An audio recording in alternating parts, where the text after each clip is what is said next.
बिहार का विकास मुख्यमंत्री जी की नीतियों से नहीं होगा। विशेष राज्य का दर्जा जब तक नहीं मिलता और उस दर्जे में भी साथ में जब तक सेंटर की मॉनिटरिंग नहीं होगी तब तक बिहार का विकास नहीं हो सकता। बिहार एक ऐसा राज्य है जहां पे केंद्र सरकार की योजनाओं की आई हुई राशि तक भ्रष्टाचार की देन चढ़ जाती है। भाई अच्छी बात है भाई, मांग करें और बताएं कि 19 सालों में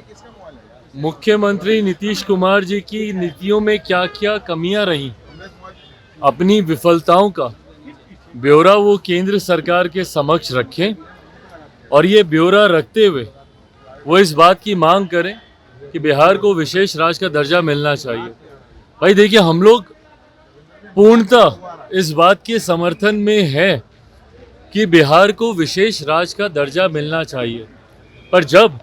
हम या मुख्यमंत्री नीतीश कुमार जी विशेष राज्य के दर्जे की मांग करते हैं तो उनको इस बात को भी स्वीकारना होगा कि 19 साल में मुख्यमंत्री नीतीश कुमार जी की नीतियां बिहार की अर्थव्यवस्था को, बिहार के इंफ्रास्ट्रक्चर को, बिहार में पर कैपिटा इनकम को बढ़ाने में नाकाम रही हैं। यही कारण है कि बिहार में आज भी आज़ादी के 75 साल के बाद भी बिहार को एक विशेष राज्य के दर्जे की मांग करने की ज़रूरत पड़ रही है। और हकीकत है, बिहार का विकास मुख्यमंत्री जी की नीतियों से नहीं होगा। विशेष राज्य का दर्जा जब तक नहीं मिलता और उस दर्जे में भी साथ में जब तक सेंटर की मॉनिटरिंग नहीं होगी तब तक बिहार का विकास नहीं हो सकता।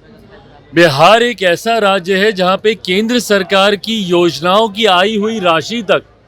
भ्रष्टाचार की देन चढ़ जाती है। विभिन्न केंद्र सरकार की योजनाओं में जो राशि केंद्र सरकार बिहार को भिजवाती है वो तक भ्रष्टाचार की देन चढ़ जाती है। तो ऐसे में जब विशेष राज्य के दर्जे की बात की जाती है तो इस बात को भी सुनिश्चित किया जाना चाहिए कि केंद्र सरकार की मॉनिटरिंग के माध्यम से ही इस विशेष राज्य के दर्जे की राशि या जितनी इसमें सहूलियतें हैं, सुविधाएं हैं, उसका इस्तेमाल या पूर्ण रूपेण उसका इस्तेमाल तभी हो पाएगा जब साथ में केंद्र सरकार इसकी मॉनिटरिंग भी करेगी। बताएं यहाँ पे बिहार कांग्रेस के लोग,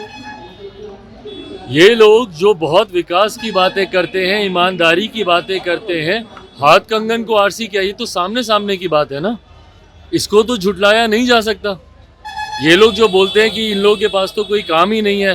विपक्ष के नेताओं के घरों पर छापे मारना, ईडी की रेड देना, सीबीआई के छापे करवाना, बट भाई जहाँ पे छापे हो रहे हैं वहाँ पे इस तरीके की तस्वीरें भी तो सामने आ रही हैं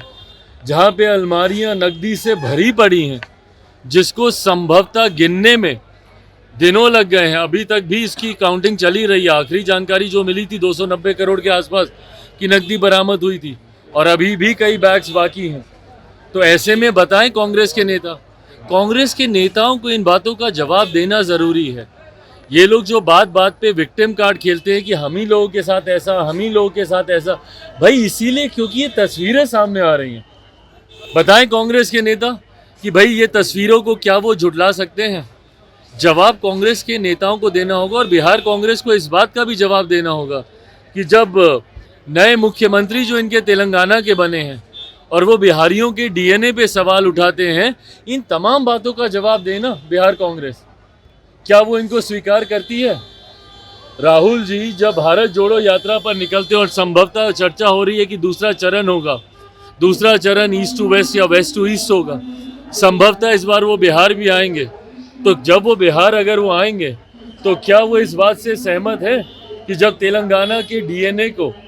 बिहार के डीएनए से बेहतर तेलंगाना के नए मुख्यमंत्री जो कि कांग्रेस के हैं, जब वो इन बातों को कहते हैं? हकीकत है कि कांग्रेस की फजीयत सिर्फ इसी बात से होती और कांग्रेस जनता के बीच अपना विश्वास नहीं बना पाती इन्हीं कारणों की वजह से, जहां इनके लोग भूल जाते हैं कि कांग्रेस, अगर या तो आप मान लीजिए भैया कि एक क्षेत्रीय पार्टी ही बनकर रह गई है कांग्रेस, अगर सिर्फ तेलंगाना में ही कांग्रेस को राजनीति करनी है तो ये बयान बिल्कुल सही है भैया, फिर आप बाकी राज्यों के डीएनए को आप गाली दीजिए, एक क्षेत्रीय दल बन के रह जाइए। पर अगर आप एक राष्ट्रीय पार्टी हैं और राष्ट्रीय पार्टी अगर आप अपने आप को बनाए रखना चाहते हैं तो इस तरीके से क्षेत्रवाद नहीं चलेगा। अब एक राज्य को आप गाली देंगे और दूसरे राज्य में राजनीति करेंगे।